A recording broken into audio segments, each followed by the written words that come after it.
Welcome to the Tri-Cities Mixtape. This is Miguel Ortiz. Today we're recording live on location at the Richmond Public Library. And today I have Stephen Cox. And Jasmine Record. Of the Sparkle Initiative. That's right. Yeah, let's go. All right, so let's just get started by telling us what is the Sparkle Initiative? Sparkle Initiative is a local nonprofit that was recently started by myself and Maria Ayala last year. Our mission is to support, train, and turn out the next generation of social work students or social workers into the community. So, and we do that through creating hands-on experiences for them, so community drives, all forms of different kinds of social work that we can do, and also then, so we get college student interns that come and they work with us, and we can volunteer at other nonprofits. We can work.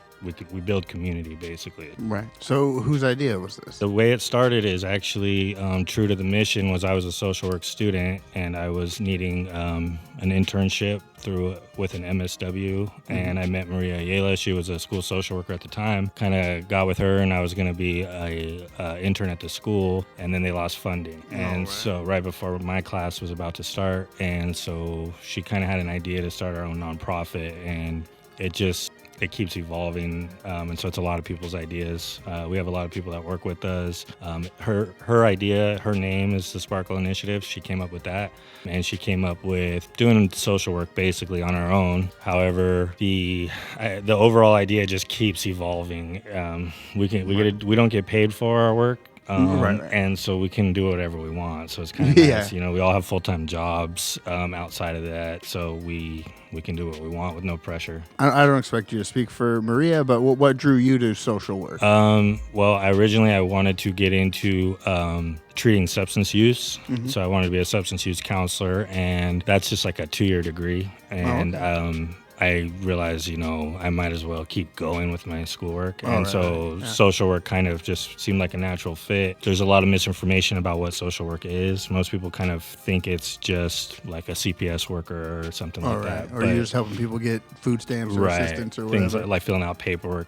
But the reality of it is you can take it as far as you want. And like most therapists, like private practice therapists, a lot of them are social workers. There's hospital social workers. There's school social workers. There's substance use social workers, there's social workers at hospice, so they're all over in the community. And you can, to me, it was a perfect fit because I didn't really know for sure what I wanted to do, but I knew if I got this degree, I can kind of bounce around and find out what I want to do.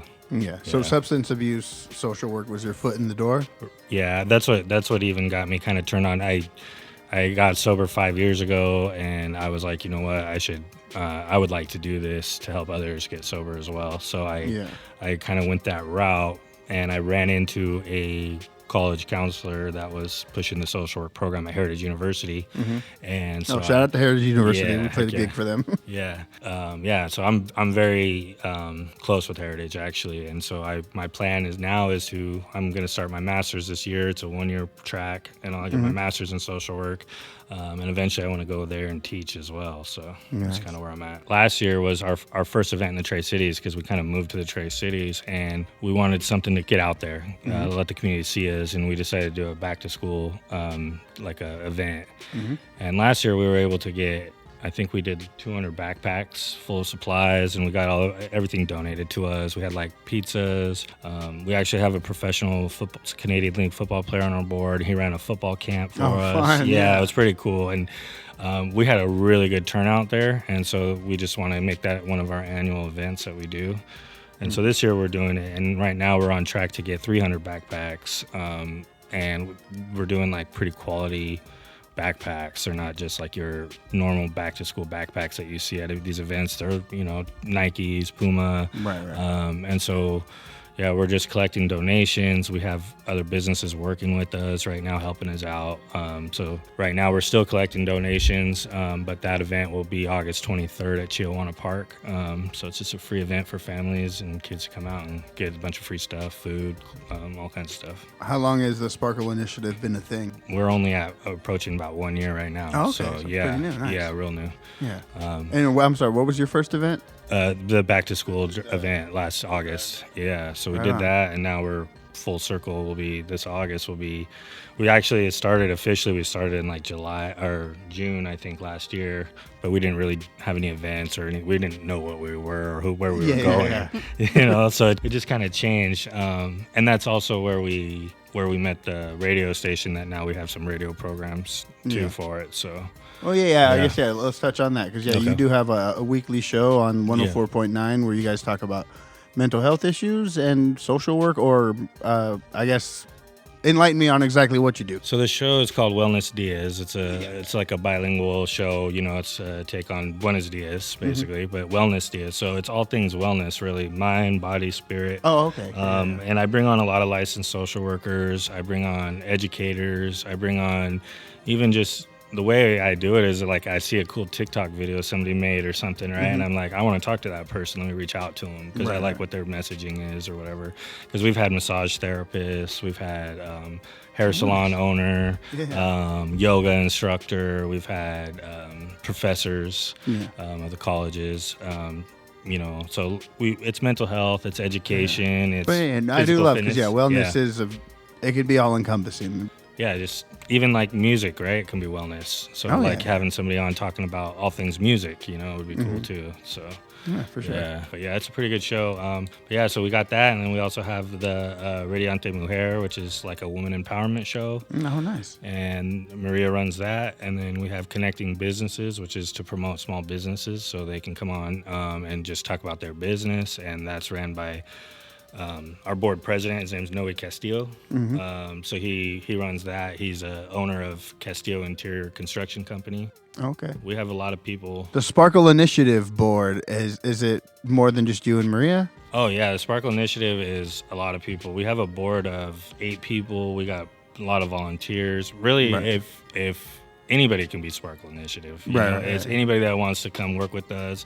If we see you have a cause that aligns with our values and we can somehow help, we'll come help. And then now that's all could be part of Sparkle Initiative. That's kind of the idea. It's, and we have interns with us. We have volunteers.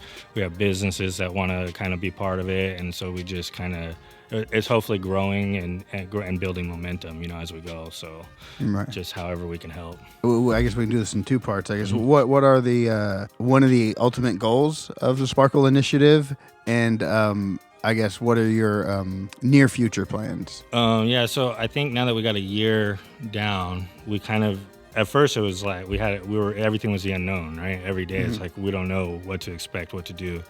Now that we have a year and we're coming back around a year, we're going to at least try to do the same major events that we did last year. So like the back to school event, we partner with Sue's Turkey Drive and we help distribute and we try to raise funds for them as well. So last year they gave us 300 Thanksgiving meals that we were able to distribute into the community. Oh, nice. And then we did a Christmas drive thing. Well, we raised like $3,000 and we bought, I think we sponsored like 25 families Christmas. Oh, nice. Yeah, so that's pretty cool. So we do a lot of raising money through however, right? We could be like cook a dinner, sell pozole, whatever it is to raise money, or even like friends that are tattoo artists might donate a free tattoo that we could raffle off. Yeah. And so we just raise money and then we give it away, basically, So we're gonna do that. We did a big event for International Women's Day last year, which was really cool, where we were just celebrating women in the community. What else? We help Hester with some coats. Oh yeah. Children too. Yeah, so we bought 30 coats for kids at Ben Franklin Head Start last year, so we want to do that again every winter because, Jasmine works at Head Start. She's a preschool teacher, and actually it was something close to her was that these kids were coming to school and they didn't have coats, right? Oh, right. And so we just kind of went around like for a weekend asking small businesses and stuff, hey, do you want to donate a little bit of money to this coat drive? And we were able to get like $500 in a matter of a few days, and we bought 30 coats from Costco and donated them. Oh, nice. So, we can do stuff like that. However, it's more than that, right?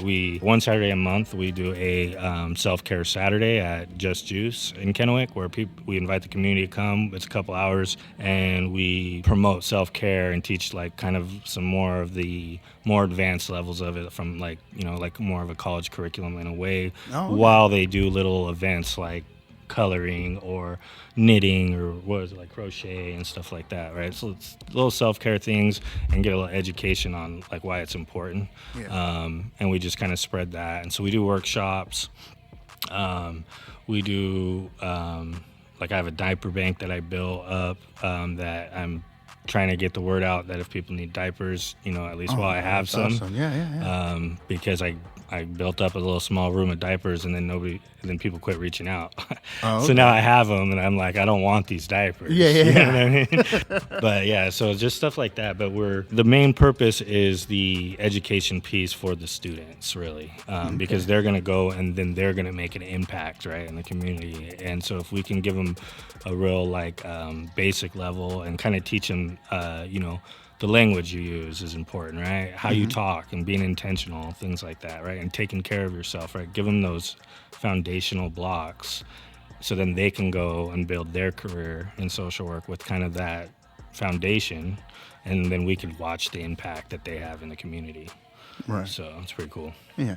So the like the backpack drive, turkey drive, Christmas sort of things are you plan that these will be like regular things, like every year? That's the idea. There'll be the back to school drive, there'll be the turkey drive, and all these other. That's kind of the goal. That's our. So basically, I guess I should bring up the Sparkle Initiative. We have 4 like pillars, I guess you can call them, which is events, education, wellness, and resources. Okay. So that's our event piece, right? So that's what we do as far as events. And then we do education, which is the training of the social workers, the workshops. We try to post things that are educational, and then we have resources, which it could be like the diaper bank or connecting families to different resources in the community, right? Because there's a lot of resources out there that people just don't know about. For sure. If we find out about it, then we could sit down with them and maybe help them learn to kind of navigate those systems rather than just, here you go, here it is, right? But, the whole teach a man to fish mentality, right? We're not going to do it for you, but let's sit with you and let's kind of guide you a little bit. And then next time you'll be able to do it, right? Yeah. And eventually you can get out of this in the first place. Is that pretty much the essence of social work? I would say that's one of the main things, right? Is to sit with people that are struggling, and realize, hey, you're not alone. We're all in this, we're all connected. That's what I think of when I think of social work, right? Yeah. I guess something that comes along with the territory of social work is the bureaucracy that you usually have to fight through or wade through just to even get anything done, let alone help people. I guess what has your experience been with that? And is there a way? I mean, I know bureaucracy is always going to be what it is, and I'm sure it served a purpose at some point, but now it all just seems to be redundancies on redundancies that just exist for I don't know what. When, you would think if this guy says he's hungry, hey, let's try to get him some food. And it should be that simple, other than having to ask this guy to ask that guy to approve this form or whatever. Again, I'm very much an outsider, so I don't really know how these things work. But So I'll tell you, so with social work, they always harp on three types of social work. It's micro, meso, and macro. So micro would be one-on-one. That's like your therapy. I'm dealing with this one individual. I'm helping this one person. And then the meso is more like, okay, I'm dealing with this family and this group, and then you're starting to get into navigating some systems and stuff. And then macro is like policy change, right? And that can be like even at like the DC level, right? That can be national politics, that can be local, that can be changing policy for maybe even just social services here in our area, right? So social work, one of the main things that we do is we advocate and we fight the system, really. That's what one of the things that drew me to it as well, once I started seeing it, is I'm an old school punk rocker, man. I grew up punk rock, right? I got an anarchy tattoo and stuff like that. So I like the idea of fighting the system, right? But honestly, the only way to really have any success with that is, you have to do it in a way that creates lasting change. Right. And, it's unfortunate, like you said, with the bureaucracy, that is how it is. So when I practice social work, the way I want to do it is I want to give this guy food right now, like you're talking about. This guy's hungry right now. Let's just get him some food. Okay, I can do that. I can call somebody. I can call my friend. I could go raid my own kitchen. I can get this guy some food right now, right? Okay, but now what, right? I mean, am I going to do this every day for this guy? Right. Or am I going to, okay, now I gotta take him down. He might not even know about any of the resources in the community. He doesn't know where the food bank and is. he might not even know how to write. He might not even know how to fill out paperwork. And, right. Oh, yeah. And it's crazy, how much paperwork there is. So, okay, so now I'm going to sit with him, or I'm going to take him to the place, or I'm going to take him to the people who maybe just specialize on that, right, that he doesn't know are there. So now I'm going to get him to that point where, okay, you're filling out this impossible bureaucracy, this system that's been created to keep people from using it, almost, it feels like, right? And then at the same time, I'm going to advocate. I'm going to be, okay, now that I see, okay, this is impossible, let me go to these meetings, let me go to these community events, let me write these congressmen, let me run for office even, right? This is all social work is, and let me see how I can make this easier for the next generation or the next guy, right? So it's all levels, and that's kind of where I'm at, is like I kind of want to do all three, Yeah. So, and that's kind of what we're trying to start with Sparkle Initiative as well. So yeah, I know there isn't like a final destination of the Sparkle Initiative, but once it is operating how you imagine it or hope it to be, how do you see it? I see it like my dream, right? And we have. I'm not even on the board anymore. I voted myself off the board because I don't want to be in the making decisions like that, how it goes. I just want to do the work. Okay. And I say I probably have a lot of influence on how they vote. But my vision would be almost like the structure of the Black Panthers, right? It's like... it's a community-driven thing with structure, with rank, with, you have your leaders for each, like I said, there's the 4 pillars. So the way I see it is, you have your board that keep you in compliance with everything, with the laws, all that. And then you have, a couple of leaders, and then you have like a leader for each. Like you have a wellness leader, an education leader, and then they have their volunteers under them, right? And they and it's it's not micromanaged as much. It's more, it's like, I don't know, you have a big army on the bottom that kind of, I don't know. The way I see it is like the Black Panthers, which it's hard to explain the structure, but I get it. If once you know it, you know it. It's kind of militant in a way because I spent 13 years in the Navy, but I see a lot of benefit to just having like a command structure almost. Right. But, and also like I guess people working to their strengths, right? Because it is like I use the example in music that like artists nowadays, you can't just be a singer and songwriter. You also have to be your own choreographer, your own stylist. You have to make your own videos. You have to be your own promoter and your own manager, and nobody's allowed to just do the one thing that they're good at. And structures like that were like, hey man,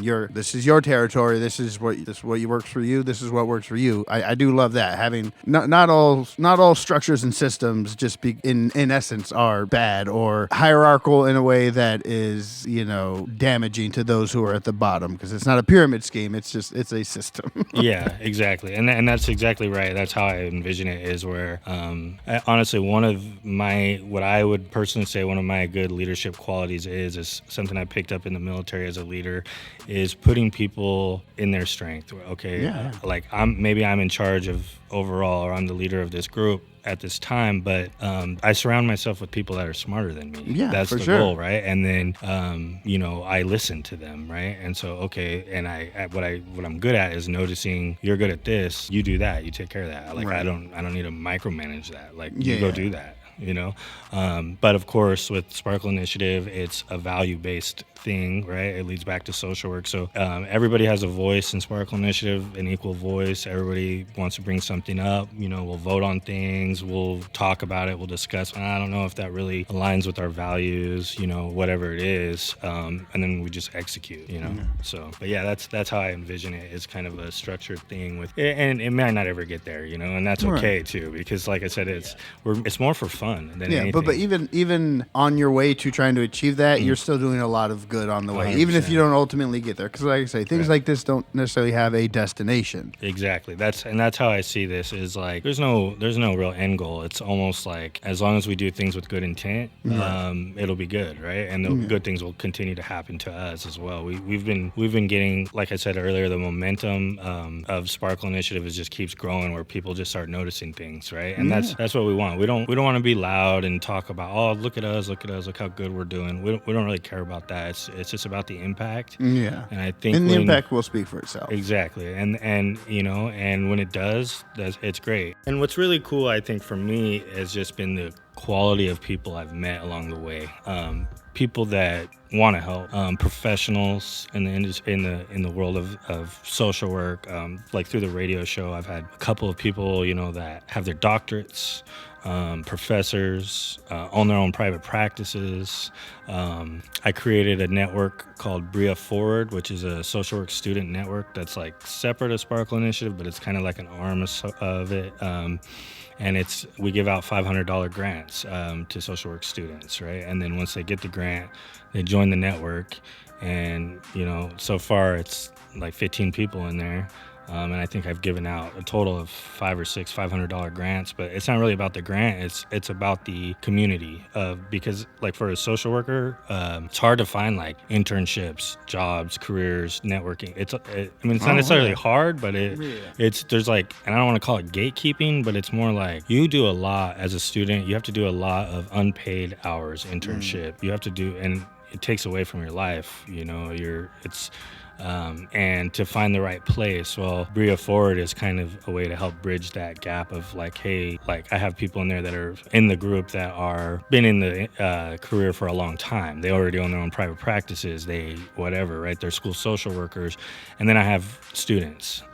So they're connected in a way, right? So it's like I kind of took out my idea was to kind of take out some of the networking that needs the work, because I already did it. So why not just share it, you know? And that's kind of the idea of it. So it's like I kind of did some of that. Now here they are, you guys can talk.